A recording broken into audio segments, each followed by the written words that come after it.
जय श्री राम। जय माँ पीताम्बरा। अपनी माँ बहुत दयालु है, बहुत कृपालु है। अपने भक्तों के लिए इतना करुणामयी का सागर है माँ कि हम कह नहीं सकते। जितना बखान किया जाए भगवती के बारे में उतना कम ही होता है।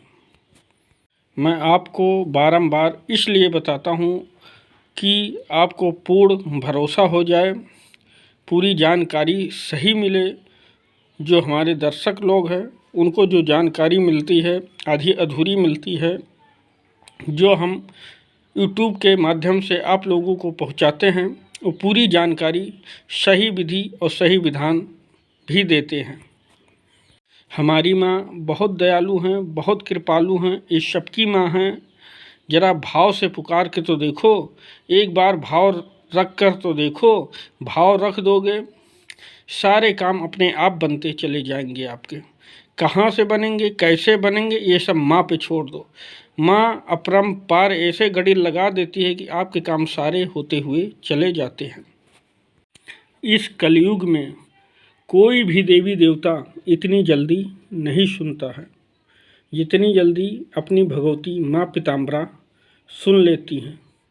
इस कलयुग में जितना बखान किया जाए उतना कम ही होता है। बहुत ही जल्दी और बहुत तीव्र फल देने वाली माँ पीताम्बरा हैं इस कलयुग में। और तो और तुरंत रिजल्ट भी देती हैं। एक मेरा साधक है जो गोरखपुर में रहता है और उसके सारे काम बिगड़ते चले जा रहे थे और सारे काम उसके बिगड़ते चले जा रहे थे। बार बार मुझसे अनुरोध कर रहा था। मैं उसको फिर बंगला अष्टोत्तर सतनाम करवाया। 10 दिन में उसने पूरा किया। उसके बाद उसके ऐसे काम बनने लगे कि वो दिन रात माँ का बखान ही करता रहता है। जितना बखान करता है उतना ही कम होता है। बंगला अष्टोत्तर सतनाम में वो चमत्कार शक्ति है जिसका गुणगान हम कर नहीं सकते हैं। और जब वो गुरु भोज किया तो गुरु भोज में उसको सब कुछ दिखाई देने लगे। कई बाबा आए, कई गुरु आए, कई औघड़ भी आए, भोलेनाथ भी आए। जब उसको दिखा तो हमको फ़ोन करके बताने लगा, गुरुजी ऐसे ऐसे हमारे साथ हो रहा है। हमने कहा घबराने की कोई ज़रूरत नहीं है। उसने आगे का हाल बताया, फिर मैं उसको प्रक्रिया बताया। सब सही सलामत उसका जाप भी पूरा हो गया, हवन भी पूरा हो गया और माँ की ऐसी कृपा हुई। उसके कर्जे दिन पे दिन बढ़ते जा रहे थे और कर्जा उतरने लगे। आगे का रास्ता मार्ग उसको नहीं मिल रहा था, कैसे क्या करें। उसका आगे का रास्ता खुल गया, कैसे काम करना है कैसे नहीं। भगवती इतनी बड़ी हैं, दयामयी हैं कि अपने आप ही रास्ता दिखा देती हैं कैसे क्या करना है। और उसके पास जाने के लिए 1 रुपया भी नहीं था। कहीं वो धाम पे जा रहा था। भगवती की ऐसी कृपा हुई कि उसके पास पैसा अपने आप चलकर आ गया। और कुछ मंत्र छोटे छोटे भी हैं, उसको मैं बताया, उसने किया। देखन में छोटे लगे घाव करे गंभीर। माँ की कृपा जब होती है तो जितना कहा जाए उतना ही कम होता है। आ रही अमावस के दिन कुछ तांत्रिक लोग, कुछ जो तांत्रिक गलत होते हैं, कुछ ऐसे काम कर देते हैं कि लोगों का घर बर्बाद हो जाता है, उजड़ जाता है। मियाँ बीवी में झगड़े होने लगते हैं, घर कलेश से भर जाता है। तो उसी पर आज मैं कुछ भगवती की कृपा से जो हमारे साधक हैं माँ पीताम्बरा के, उन्हीं के लोगों के लिए ये मैं वीडियो बना रहा हूँ। वो इसको सुने और अपनाएं। और जो हमारे साधक हैं, हमसे दीक्षित हैं, मंत्र पूरा कर चुके हैं, वही लोग ये कर सकते हैं। इसलिए निश्चित ही सफलता मिलती है। ये कोई मजाक की बात तो है नहीं। अलूल जलूल बहुत लोग आते हैं। हमारा कहने का मतलब है, लोगों की बुराई देख के दूसरों को हंसना नहीं चाहिए। खुद सक्षम बने, खुद आप अपने काम स्वयं कर सकें, इसलिए मैं जन कल्याण हेतु ये वीडियो डाल रहा हूँ।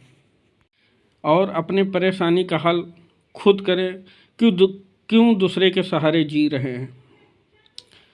जहाँ तक हो सके अपने परेशानी का हल खुद करना चाहिए।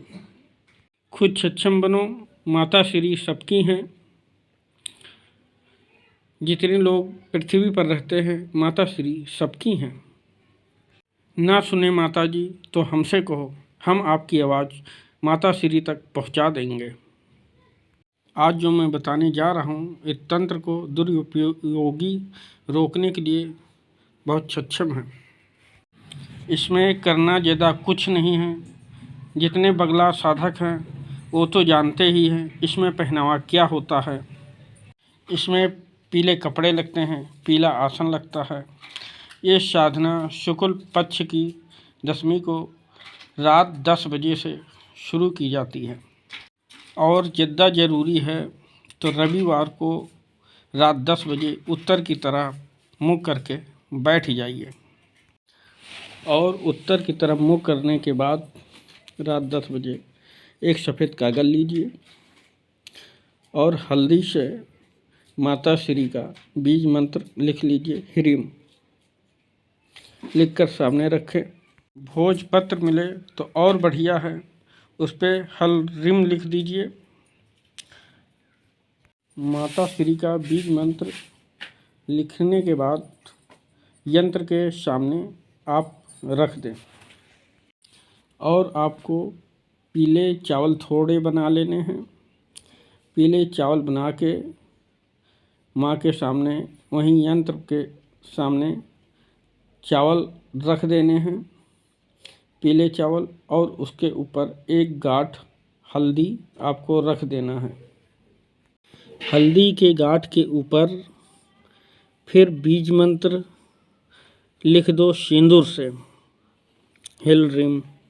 जहाँ पर सफ़ेद कागज़ रखा हुआ है आपने ह्रीम लिखा है वहीं पर इसे भी रख दो। इसको करने के बाद आप माँ का पूजन कर दें और गुरुए पूजन कर दो। ओम गुरुए नमः एक माला कर दो, गुरु का पूजा हो गया। और एक माला गणेश जी की कर दो, ओम वक्रतुंडाय हूँ। और एक माला मृत्युंजय भैरवाय का कर दो और एक माला महामृत्युंजय मंत्र का कर दो, ओम महामृत्युंजय भैरवाय नमः स्वाहा। मृत्युंजय भैरवाय का एक माला आगे और एक माला पीछे, जो हम मंत्र बता रहे हैं उसके एक माला आगे और एक माला पीछे महामृत्युंजय भैरवाय का मंत्र आपको करना होगा। और आपको 51 माला जाप करना है। और वामाचारिक दीपक रहेगा। भोग भी पीले रंग का रख देना, लड्डू रख देना पीले रंग के। ये कार्यक्रम ख़त्म होने के बाद भोग स्वयं खुद ही खाया जाता है, किसी को नहीं दिया जाता। एक कार्यक्रम 3 दिन चलेगा। अच्छा, इसमें एक विशेषता और है ये कि जैसे हमने आज एक माला जाप कर दिया और इसको पीले कपड़े से ढक दो, इसको कोई देखे दाखे ना कि इसमें क्या रखा हुआ है, क्या पूजा हुआ है, कोई किसी की नज़र ना पड़े इस पर, इसलिए पीले कपड़े से ढक दिया जाता है। दूसरे दिन फिर शुरू हो जाओ। गुरु की माला, हरिद्रा गणेश की माला, मृत्युंजय भैरवाय की माला, 51 माला वो। इसी तरह तीनों दिन की पूजा कर लेते हैं। और रात 10 बजे, क्योंकि माता श्री का इसी समय टाइम ही है। और किसी का काम भी करते हैं अगर, तो कृष्ण पक्ष की अष्टमी को रात 10 बजे से करते हैं, क्योंकि माँ का टाइम रात 10 बजे से 2 बजे तक होता है। और अगर कोई इमरजेंसी आ ही गई तो रविवार के दिन से रात 10 बजे से चालू कर देते हैं। 3 दिन पूजा करने के बाद और यंत्र को उठा के अपने पूजा घर पे उठा के रख लेते हैं और रोज़ पूजा करते रहते हैं। और ये जाप हल्दी की माला पे होती है। आइए माँ का आप लोग मंत्र नोट कर लें, मैं बता रहा हूँ, कागज़ पे लिख लें। माता जी का बहुत छोटा सा मंत्र है, ओम ह्रीं पीताम्बरा, ओम ह्रीं नमः। पीताम्बरा, ये पीताम्बरा महामंत्र है माँ का। और कहीं भी मुसीबत में फंसे हो तो अपनी भगवती का जय माँ पीताम्बरा बोल देना। पीताम्बरा बोलने से आपकी तुरंत उसी समय माँ उपस्थित होकर आपकी सहायता करती हैं। ओम ह्रीं पीताम्बरा ह्रीं ओम नमः। इसी की आपको 51 माला करनी है। ये मंत्र है और ये जाप 3 दिन करना है। 3 दिन का खाली विधान है ये। और जो ये सारी सामग्री है, हल्दी, चावल, पीले का कागज़ पर जो आपने ह्रीं लिखा है, इसकी एक पोटली बना लो पीले कपड़े से। और जहाँ पे आपके घर में आना जाना ज़्यादा हो, लोग ज़्यादा आते जाते हो, वहीं पर इसको टांग दें। इससे आप लोगों को ये फ़ायदा होगा कि अगर आपके घर में कोई तंत्र प्रयोग कर रहा है तो वहाँ से तुरंत तंत्र आपका कट जाएगा, आपके घर में तंत्र नहीं चलेगा। और किसी के ऊपर तंत्र बाधा लगा हुआ है और आपके यहाँ आ गया तो उसका तंत्र तुरंत के तुरंत कट जाएगा, वो स्वस्थ हो जाएगा। इससे ये फ़ायदा है। और माँ का कितना सुगम रास्ता है माँ का बताया हुआ, आप लोग खुद करो और जो आपसे असहाय हैं उन लोगों को भी बताओ माँ के बारे में और उनको भी करवा दो। इसी के साथ मैं अब अगले वीडियो में आप लोगों को मिलूँगा। जय माँ पीताम्बरा।